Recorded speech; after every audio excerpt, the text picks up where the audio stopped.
1 month after my daughter's wedding, the photographer called me, whispered, "Sir, I noticed something terrible in the photos. Come immediately alone and don't say anything to your daughter." Welcome back to your ultimate destination for gripping revenge stories, family betrayals, shocking betrayals, and emotional justice. Subscribe now and join a community and tell us where you're watching from. Turn on the notification bell for our next story. Are you ready to witness the ultimate payback? Let's get started. My name is Zaha, and at 62, I thought I'd seen it all. Life had taught me caution, patience, and the importance of trusting my instincts. But nothing in my years could have prepared me for the call I got one quiet morning. It was a regular day. I was sitting in my study, the smell of coffee drifting from the kitchen, my papers scattered across the desk, when the phone rang. I answered, expecting a routine call from a business associate or maybe a telemarketer. Instead, it was Mark, the photographer from my daughter Claire's wedding. His voice was low, almost trembling, and the tone of it sent a chill straight down my spine. "Sir, you need to come," he whispered, glancing around as if someone was listening. "Alone. Don't tell Claire. Don't tell anyone. I noticed something disturbing in the wedding photos. Please, come immediately." I froze. My mind spun. Disturbing? Wedding photos? What could possibly be so serious that it required secrecy? I felt a strange mix of fear and curiosity twist in my stomach. Mark slowed down. "What do you mean by disturbing?" I asked, trying to keep my voice calm. There was a pause. I could hear him swallowing nervously. I can't explain over the phone. Just come, sir. Please. Alone."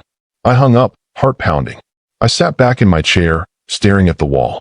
Claire's wedding had been perfect, or so I thought. Beautiful flowers, smiling guests, a joyous bride, and a groom who seemed the perfect man. James had seemed like a dream. Charming, respectful, attentive to my daughter. But now, Mark's call planted a seed of doubt that I couldn't ignore.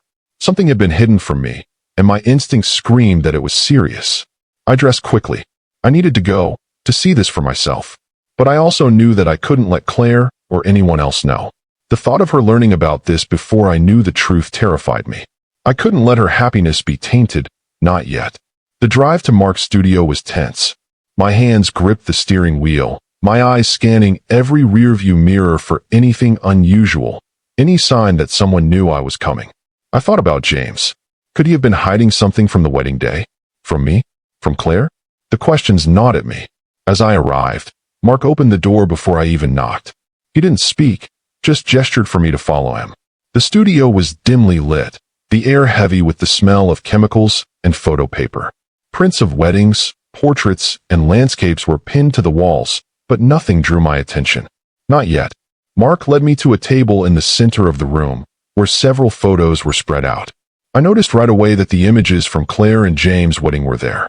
My heart thumped harder as he pointed to a particular frame. "There," he whispered. "Look at the background. You need to see this carefully." I leaned in, squinting. At first, it looked like a normal candid shot of Claire and James. But then I saw it. James, subtly handing Claire a small envelope, almost hidden behind a bouquet of flowers. Another hand was just visible, touching the corner. The action was fleeting, but in Mark's close-up print, every detail was unmistakable. My stomach turned. My heart raced. I wanted to shout, to call Claire right away, to confront James, but something told me to wait. I needed to understand the full picture. I couldn't react blindly. "Who was that?" I asked, my voice barely above a whisper. Mark shook his head. "I don't know, sir." I couldn't identify him. But the moment I developed the photos, I noticed something off. Something deliberate. Look at James' expression. He's hiding something, and he knows it. I felt a wave of anger mixed with fear. My daughter's happiness, her life, might have been jeopardized by a man I had trusted. And now I was standing here, seeing a betrayal unfold in a photograph. I took a deep breath. "Mark, did you notice anything else?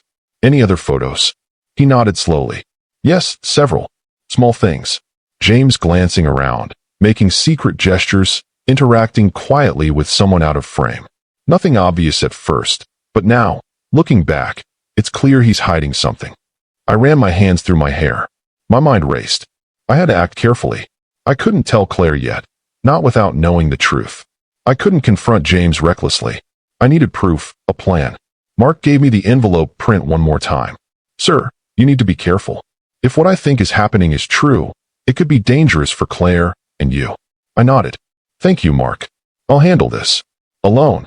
Driving home, my mind was a storm. Betrayal, deceit, hidden agendas. James had appeared perfect, but this photo told a different story. 1 month after the wedding, one secret exchange, and my world shifted. I knew what I had to do. I had to protect my daughter. I had to uncover the truth.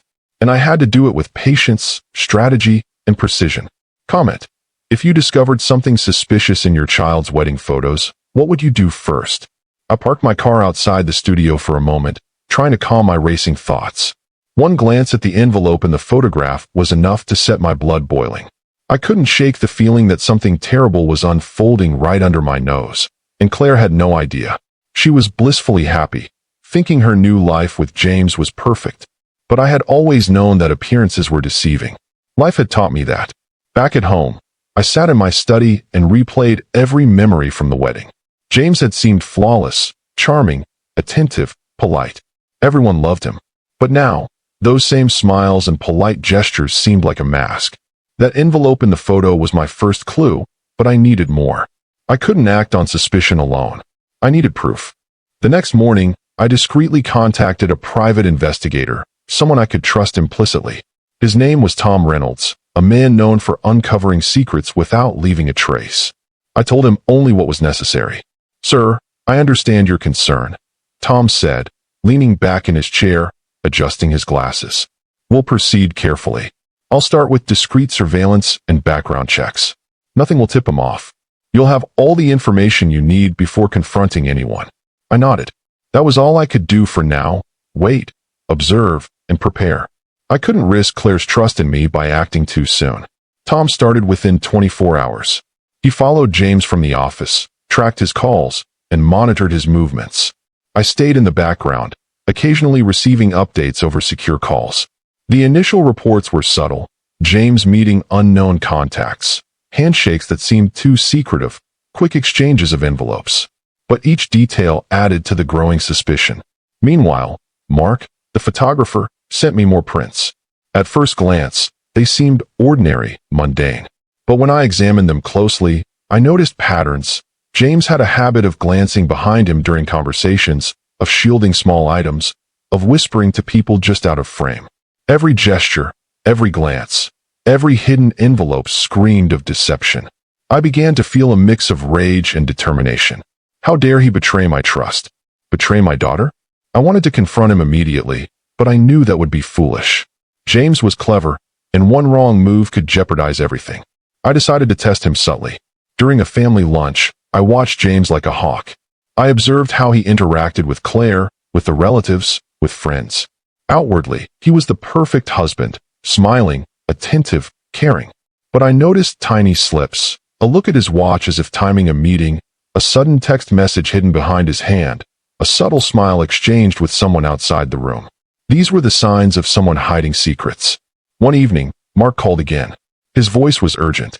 "Sir, I looked at the photos again. There's more. James isn't just hiding something. He's planning something. I can't explain it fully, but the way he interacts in certain shots, it's deliberate. Calculated." My heart pounded. Deliberate. Calculated. That was James' real nature, showing through the mask. And now I knew. I wasn't just dealing with minor deception.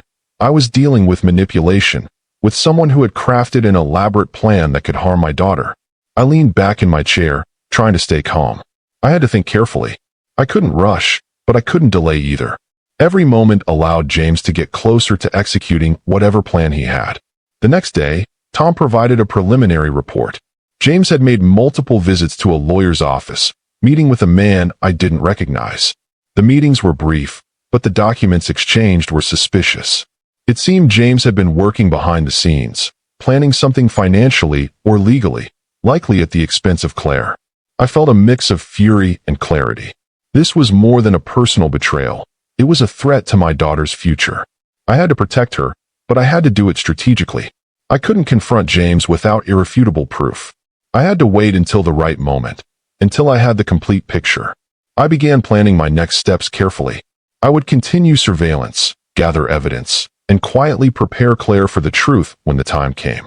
I also made mental notes of James' weaknesses, his arrogance, his desire to appear flawless, his impatience when things didn't go his way. These would be critical in the coming confrontation. One night, as I reviewed the photos and the investigator's notes, a thought struck me. James had underestimated me. He thought I was just an aging father, a harmless observer. But he had no idea how patient and calculating I could be when protecting my family. I picked up my phone and called Claire, casually, asking about her day, her thoughts, anything that might give me insight into her interactions with James. She spoke with innocence and joy, completely unaware of the storm brewing around her. My resolve hardened. I would protect her. I would expose James' betrayal. And I would do it in a way that ensured justice. That night, as I lay awake, I could feel the tension building. The next steps had to be perfect. One wrong move, one premature confrontation, and the opportunity could be lost forever. I wasn't just observing anymore. I was strategizing, planning, waiting for the perfect moment to reveal the truth. And I knew it was coming soon. James' arrogance would be his undoing. Comment: if you discovered your child's spouse hiding secrets, would you investigate secretly like Zaha, or confront them immediately?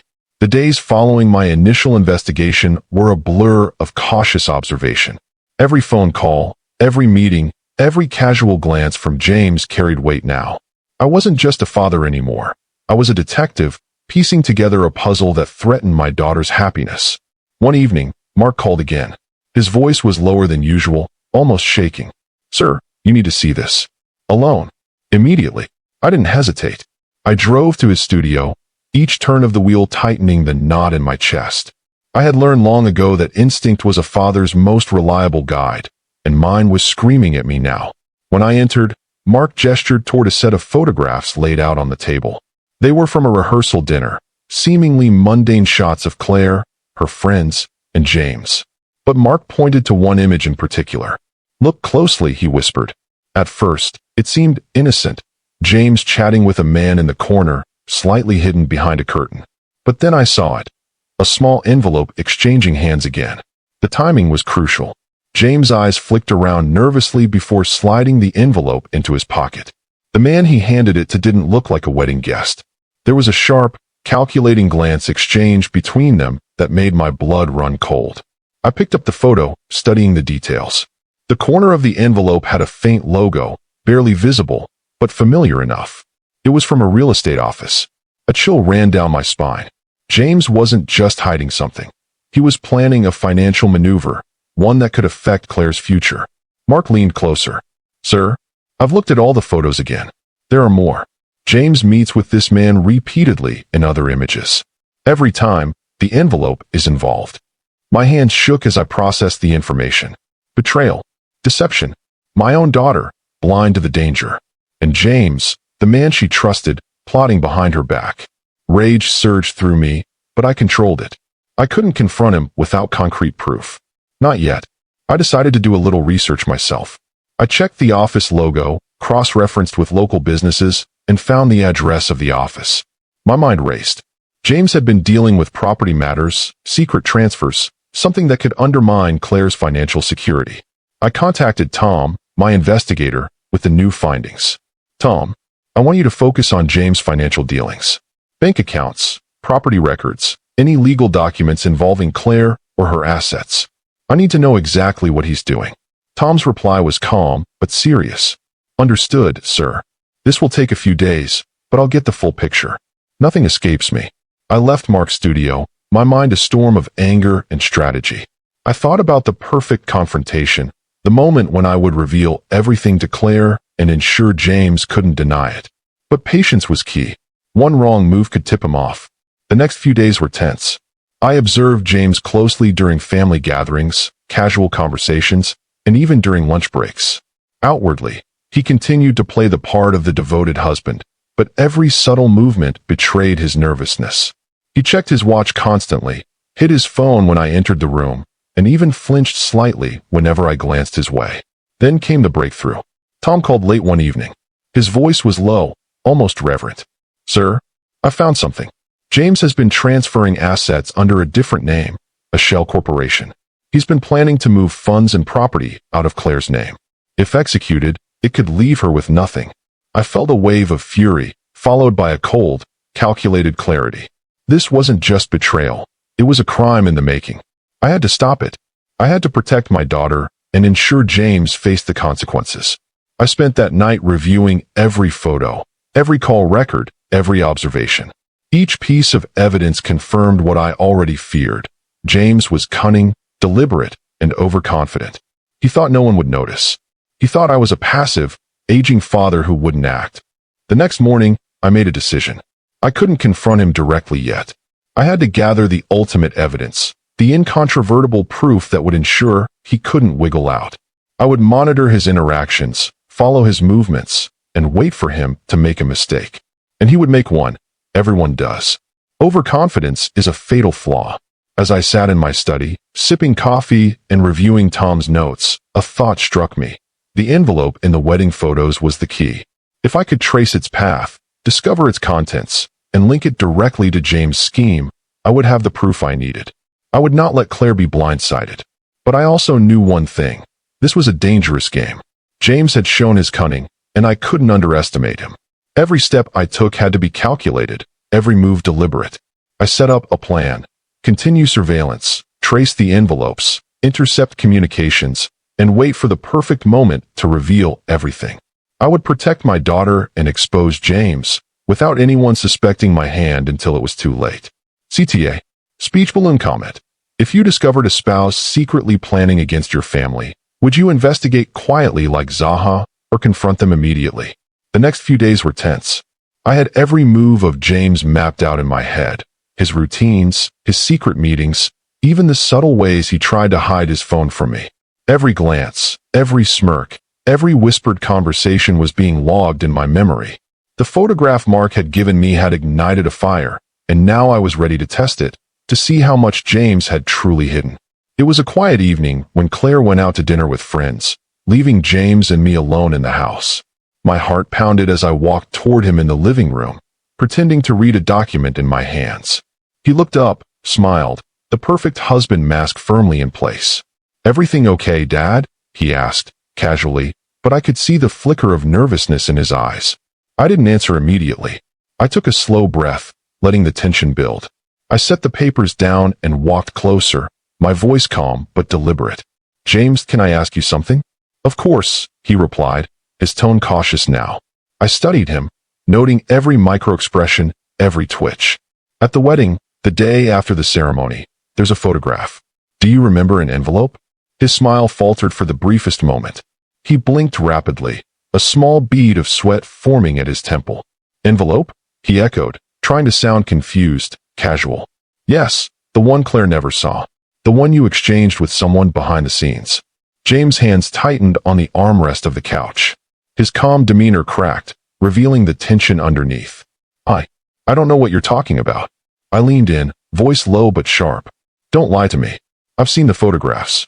Mark, the photographer, noticed the exchange too. Don't test me, James. I know you were hiding something from my daughter, and I intend to find out exactly what."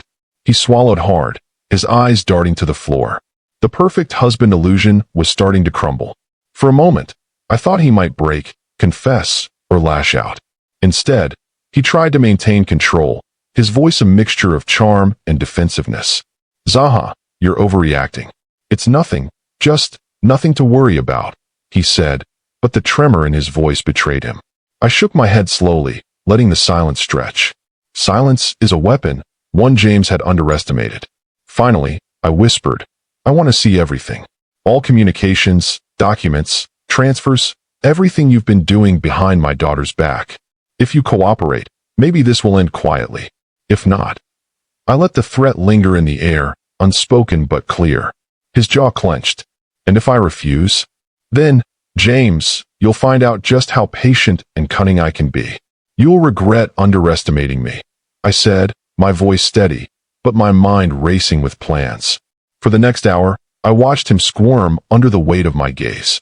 I could see his mind working, calculating escape routes, lies, excuses. But I wasn't bluffing. I had already begun building a case with Tom's investigation, Mark's photographs, and my own observations. Everything was coming together, and James had no idea how trapped he already was. Finally, he sighed and leaned back, defeated. Fine.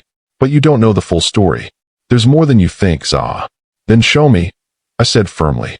He hesitated, then retrieved his phone and tablet, reluctantly handing them over. I examined every email, every message, every transaction. The evidence was undeniable. James had been secretly planning to transfer assets, redirect funds, and control property that legally belonged to Claire. Every move was calculated, every gesture deliberate. I felt a cold satisfaction wash over me. I had expected deception, but the depth of his betrayal was even worse than I imagined. My daughter trusted him blindly, and he had exploited that trust. James, I said quietly, carefully choosing my words, I've given you a chance. But remember this. Every move you've made has been recorded, observed, and documented. Don't underestimate me again. One false step, one attempt to harm my daughter, and there will be consequences you can't imagine. He nodded, silent, eyes filled with fear and reluctant respect. For the first time, I saw the real man behind the mask, the coward who thought he could outsmart a father protecting his child. That night, as I sat alone reviewing the documents, I realized the first confrontation had worked. James knew I wasn't bluffing. He knew I had the evidence. And now, the stage was set for the ultimate revelation. I could almost hear Claire laughing in the kitchen, completely unaware of the storm I had uncovered. My resolve hardened. I had to protect her at all costs. But I would wait, bide my time, and strike with precision. Patience was my ally, deception his weakness. I leaned back, exhaling slowly, letting the tension in my shoulders ease just slightly. This was only the beginning. The next steps would be critical. Every move had to be perfect, calculated. James had underestimated me, and that was his first and last mistake. Comment. If you discovered your child's spouse secretly planning against them, how would you confront them? Quietly, like Zaha, or openly? The days after the first confrontation felt like walking on a tightrope. Every time James left the house, I felt a surge of tension. I followed every subtle movement, every phone call, every interaction. He knew I had evidence, but he had no idea how far I'd already dug, or how many layers of deception I had uncovered. Tom's latest report was chilling. Sir, he said over the encrypted call, James has been working with a lawyer to create multiple shell companies. It's not just property transfers. It's financial manipulation on a scale I haven't seen in a while. He's trying to make sure Claire has no control over her own assets. I clenched my fists, trying to keep my voice calm. Show me everything, Tom. I want names, dates, connections. Every detail matters. It was a web, a network of deceit James had spun over months, maybe even years. And the worst part? Claire had no clue. She still smiled at him, trusted him, and shared her dreams of building a future together. My daughter's innocence made my blood boil. I decided it was time to dig deeper. I started retracing every moment I could remember from the wedding. Every handshake, every side conversation, every hidden glance. And then it hit me. The envelopes. They weren't just for money or property. They were instructions, contracts, documents that James had been slipping quietly into the hands of people who had no right to touch them. The next day, I went to the office of one of the shell companies. I pretended to be an investor, casually asking questions, taking notes. Every person I spoke to tried to appear helpful, but their nervous glances betrayed their complicity. I asked about transactions linked to Claire's name, and they stumbled, mentioning James' special instructions. That was enough. I had confirmation. James had been siphoning assets, controlling her wealth without her knowledge, and planning a future where she would be powerless. I felt a surge of fury, but I kept my composure. Rage can be a weakness in situations like this. I needed precision, patience, and control. That evening, I confronted James again. This time, I didn't start with threats, I started with facts. I laid out the evidence quietly, deliberately, watching his reactions. James, the shell companies, the transfers, the envelopes, everything points to one conclusion, I said. My voice was calm, but every word carried weight. You've been manipulating Claire's assets. You've been planning a future for yourself at her expense. He tried to laugh it off, a nervous chuckle that didn't reach his eyes. Zaha, you're reading too much into this. I'm just careful with her finances. That's all. I shook my head slowly. Don't underestimate me. I've tracked everything. I know the meetings, the transfers, the people involved. And if you think you can continue, think again. Every move you've made has been documented, observed, and recorded. For the first time, I saw fear in his eyes. He had always relied on his charm, his intelligence, his ability to manipulate. But now, that armor was cracking. He realized I wasn't just a father. I was a force he had underestimated. I leaned in, lowering my voice. One more attempt to deceive my daughter, and it won't just be her future at risk, it'll be your freedom too. He nodded silently, defeated. I could see the wheels turning in his mind, trying to calculate an escape, a counterattack, anything. But he was trapped. The web he had woven was unraveling, thread by thread, and I was holding the scissors. That night, as I reviewed all the evidence in my study, I realized something crucial. James' downfall was not just his greed or deceit, it was his arrogance. He had assumed that no one was watching, that he could outsmart everyone. But he hadn't counted on me, and he certainly hadn't counted on Claire's father fighting for her. I decided to prepare a confrontation with Claire herself. She had to know the truth, but timing was everything. I couldn't reveal everything too soon. It would alarm James, give him a chance to cover his tracks. Patience would be my ally. As I sat alone, piecing together every document, every photo, every report, I realized the storm was far from over. But one thing was clear, James' mask was off. He was no longer untouchable.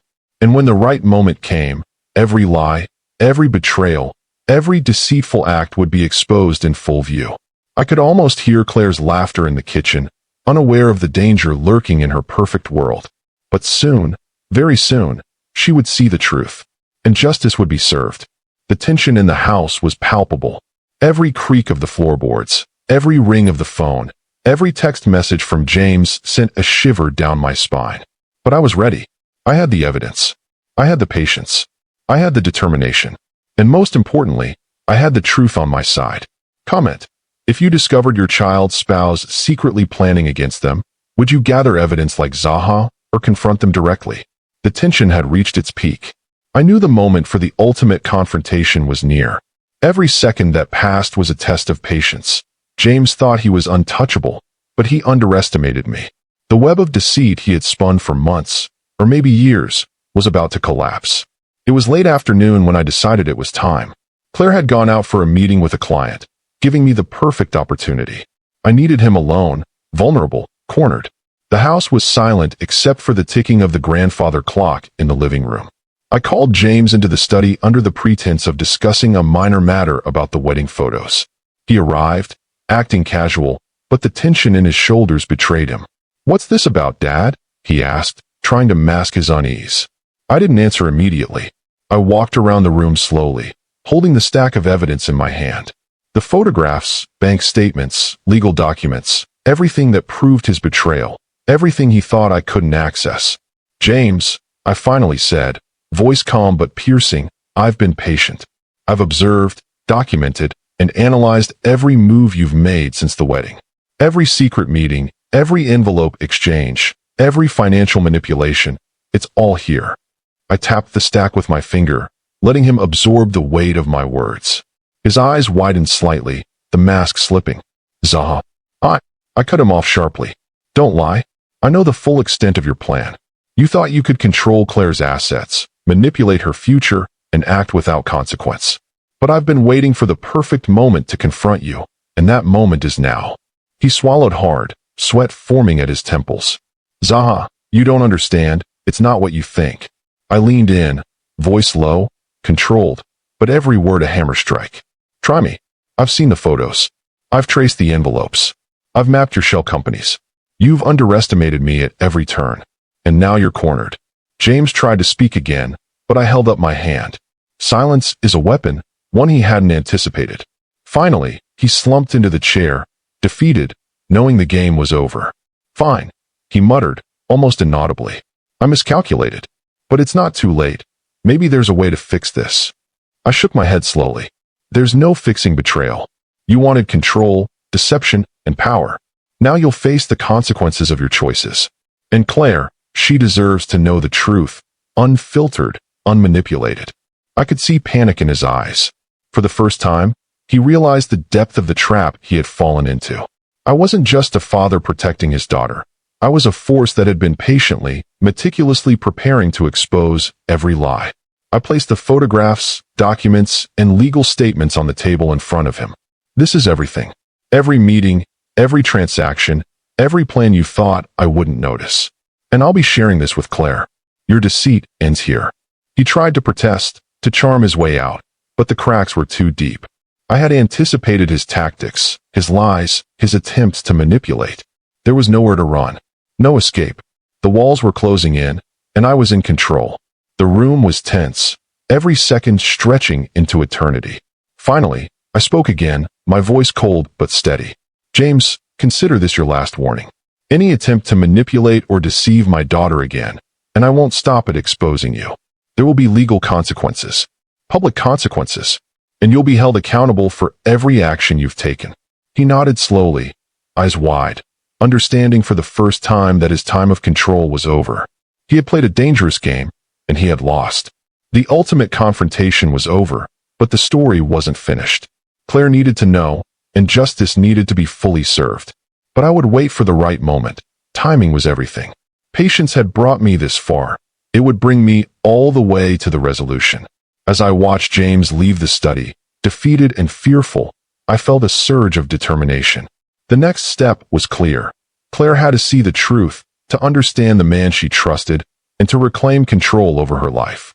And when that moment came, James would have nowhere to hide, nowhere to manipulate, and nowhere to escape the consequences of his actions.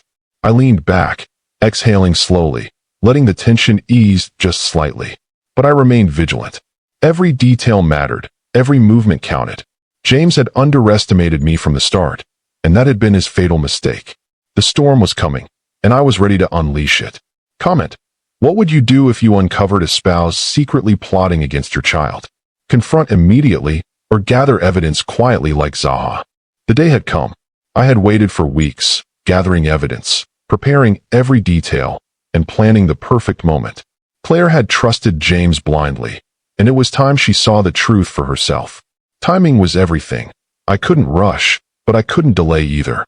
Claire returned home from her meeting, laughing about something trivial.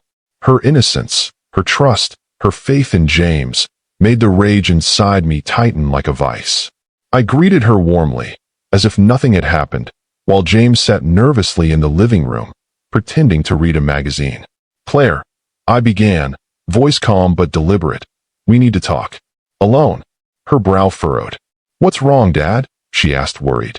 Nothing you need to be alarmed about, I said, keeping my tone gentle but firm. Just you and me. James looked up, sensing danger. He tried to interject, but I gave him a look, a silent warning. Not a word. We walked to the study. The room was quiet, the air heavy with anticipation. I gestured for her to sit, and she obeyed, her eyes full of curiosity and concern. I placed the documents, photographs, and messages on the table, carefully arranged so they told the story clearly. Claire, I began, taking a deep breath. I've known something has been going on since the wedding. Something James has kept from you. Her eyes widened. What do you mean? I held up the first photograph, the one Mark had given me, the one showing James exchanging envelopes behind her back. This, I said quietly, letting her absorb the image. This is what I found. And it's just the beginning. I walked her through every document, every transfer, every lie James had spun. Each revelation was met with shock, disbelief, and finally, understanding. She stared at the evidence, pale and trembling, as the reality sank in. He was planning to control everything? My life, my business, my finances, she whispered, tears welling in her eyes. I nodded solemnly. Yes, and he thought he could do it without anyone noticing. He underestimated both of us. Claire's hands shook as she took in the magnitude of the betrayal. I can't believe it. I trusted him. You did, and that's natural, I said softly. But now you know the truth, and you have the power to reclaim control. We'll make sure this is handled properly, legally, publicly, and without him having any chance to manipulate you further. At that moment, James walked in, thinking he could charm his way back into the room. But his mask was gone. I didn't need to say a word. Claire didn't need me to. She looked at him, eyes blazing with hurt and anger. James, she said, voice steady despite the tears. How could you? I trusted you. You lied, you manipulated, and you thought I wouldn't find out. He stammered, trying to respond, but no words came. His carefully rehearsed lies crumbled under the weight of truth. I stepped forward, placing a hand on Claire's shoulder. It's over, James. Everything you've done has been documented. Every lie, every plan, every attempt to control Claire's life. And now, you will face the consequences. He looked at me, panic finally showing in his eyes. Zaha, you can't. I already have. I interrupted, my voice calm but icy. The evidence is with lawyers, and every transaction you've made is traceable. You underestimated me, and now your time is up. Claire took a deep breath, finally finding her voice. I trusted you, James. And now, I know the truth. There's no place for you in my life. The finality of her words struck him like a hammer. For the first time, he realized that he had lost control, that his deception had failed, and that the woman he tried to manipulate, my daughter, was stronger than he ever imagined. I watched silently as James slumped into the chair, defeated and powerless. He had thought he could control everything, but he had miscalculated. He had misjudged me, and more importantly, he had misjudged Claire. I turned to my daughter, feeling a sense of relief wash over me. You're safe now, and together, we'll make sure this never happens again. You have the strength, the evidence, and the truth on your side. She nodded, tears streaming down her face, but her eyes were filled with gratitude and newfound determination. Thank you, Dad. I couldn't have done this without you. I smiled, the weight of the past weeks finally lifting. Justice had been served, deception had been exposed, and the power balance had shifted. But I also knew that vigilance was still necessary. People like James rarely give up easily. As I looked at him, broken and defeated, I realized that the storm was over, but the lessons were permanent. Claire had learned the truth, I had protected my family, and James, well, he had finally met the consequences he deserved. Comment. Have you ever uncovered a betrayal that shocked you to the core? How would you handle it if you were in Zaha's shoes? The house felt different after the confrontation. Silence hung in the air like a heavy curtain, broken only by the distant ticking of the grandfather clock. Claire had retreated to her room, trying to process the truth. And James, well, he was a shadow of the man who had once carried himself with arrogance and control. I sat alone in the study, reviewing the documents again. Every transfer, every envelope, every meeting. It all pointed to a man who had underestimated both his wife and me. But it wasn't just about James anymore. The ripple effects of his deceit had touched everyone around us, and the fallout was just beginning.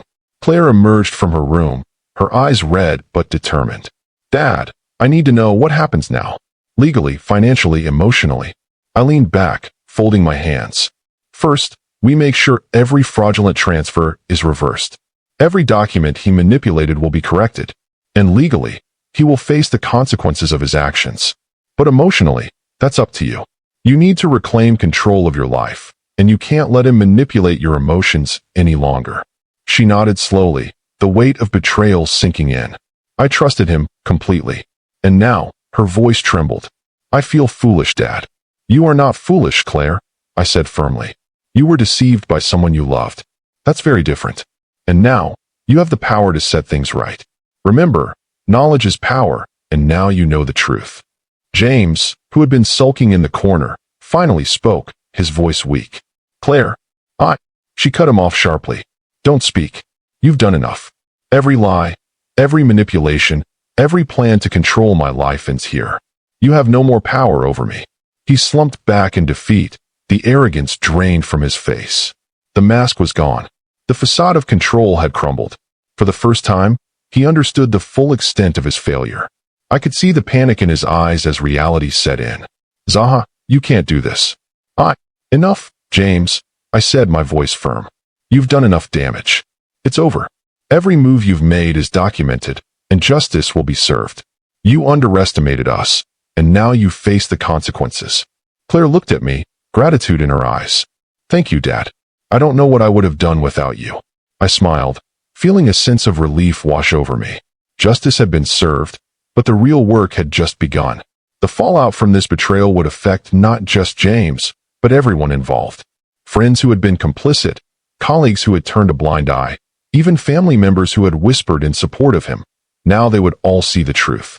Over the next few days, we began the process of undoing James' manipulations.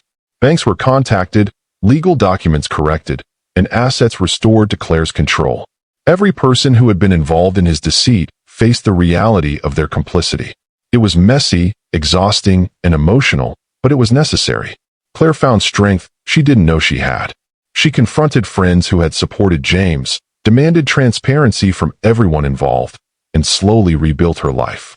Watching her regain control was one of the most satisfying moments of my life. James, on the other hand, retreated into isolation. His arrogance had led to his downfall, and he now faced not only the legal consequences, but also the social repercussions of his betrayal. Every person he had deceived now knew the truth, and there was no way for him to regain what he had lost. As for me, I stayed vigilant. Betrayal doesn't always end quickly, and the fallout can linger. But for the first time in weeks, I felt a sense of peace. Claire was safe, her future secure, and James finally humbled. That evening, as we sat together reviewing the last of the documents, Claire looked at me with a soft smile. "Dad, I think I finally understand. You didn't just protect me. You taught me the value of awareness, patience, and strategy. You showed me how to reclaim my life." I nodded. "That's right. Trust can be broken, but strength and vigilance can rebuild it. And now, you're ready to face life with your eyes wide open." The house felt lighter, the tension easing.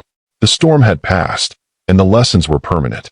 Betrayal had been exposed, justice served, and the power balance restored. But even in this moment of calm, I knew that vigilance was still key. People like James rarely give up entirely. They may retreat, but they watch, they wait, and they plan. And I had to be ready if any new threat emerged. For now, though, I allowed myself to exhale, to relax slightly, and to watch Claire reclaim the life that had almost been stolen from her. Comment: what would you do if you discovered your child's partner was secretly manipulating their life? Would you act like Zaha or confront them differently? The air in the house was finally calm, but the tension from weeks of deception still lingered like a faint echo. I watched Claire move confidently through the rooms, making decisions, speaking with our lawyers, and reclaiming control of her life. James had retreated, humiliated and defeated, yet I knew the aftermath of his betrayal would continue to ripple. I called Claire into the study one last time. "Sit down," I said calmly, gesturing toward the chair opposite mine. Her eyes met mine with trust, tinged with lingering hurt. "Dad, I still can't believe everything James did," she admitted, voice shaking slightly. "I feel like I don't even know who he really was." I nodded, understanding the depth of her pain. "You don't. And that's why it's important to separate the lies from reality. You've seen the truth, Claire, and now you have the power to decide what kind of life you want to live moving forward." She looked down at her hands, thoughtful, then met my gaze. "I want to take back everything he tried to steal from me, my business, my future, my peace of mind. And I want him to know he can never manipulate me again." I smiled, proud of her strength. "Then we make sure of that. Legally, socially, and financially, everything he attempted to take will be returned to you. And more importantly, you've learned to recognize deception and protect yourself." Over the next few hours, we went through the final pieces of evidence, ensuring there were no loose ends. Every fraudulent signature was corrected, every manipulated account restored, and every legal loophole sealed. James had left town, but the threat of his return was neutralized. As we finished, Claire looked at me with gratitude. "I don't know how I could have survived this without you. You didn't just expose the betrayal. You showed me how to reclaim my life." "It wasn't just me," I said, leaning back in my chair. "You had the courage to face the truth, the patience to listen, and the strength to act. I only guided you through it. We both knew the real victory wasn't just exposing James. It was reclaiming control over our lives, proving that deception could not triumph over honesty, patience, and strategy." Later that evening, we sat together in the living room, sipping coffee. The house was quiet, peaceful for the first time in weeks. Claire smiled at me, her eyes no longer clouded with fear or doubt. "Dad, it feels good to finally breathe again." I nodded, feeling a sense of closure wash over me. "It does. Justice isn't always about punishment. It's about restoring balance. And today, balance has been restored." Just then, my phone buzzed. I glanced at it, expecting another message from the lawyer, but it was from James. His tone was desperate, almost pleading. "Zaha, please, let's talk. I made a mistake. I'm sorry. I want to make amends." I looked at Claire, who had seen the message too. She raised an eyebrow. "What do you want to do, Dad?" I considered it carefully. For weeks, I had been patient, strategic, and calm. Justice had been served, and the balance restored. No further action from James would undo the past. I typed a single reply. "James, the time for apologies is over. The truth has been revealed. Your actions have consequences, and they will follow you wherever you go. Do not contact us again." Claire exhaled, relief clear on her face. "He'll never try again," she said softly. "No," I agreed. "And we've ensured that. You're free to rebuild, to reclaim your life, and to move forward without fear." The next few days were spent finalizing the legal aftermath. Every transaction, every signature, and every manipulated account was corrected. Claire's business, finances, and personal life were fully restored. And as we reviewed everything one last time, I realized how much this ordeal had strengthened our bond. We had faced betrayal, manipulation, and deceit together, and we had emerged stronger. James had underestimated us, but our patience, strategy, and determination had won the day. That night, as I watched Claire prepare for her future with confidence and independence, I felt a sense of peace. Justice had been served, betrayal had been exposed, and control had been reclaimed. The storm had passed, and life could move forward, stronger and wiser. Comment: what would you do if someone you trusted betrayed you like James? Would you confront them like Zaha, or take another approach? Thank you so much for watching my story all the way to the end. Your support means everything. Don't forget to subscribe to my channel and drop a comment below. I'd love to hear your thoughts.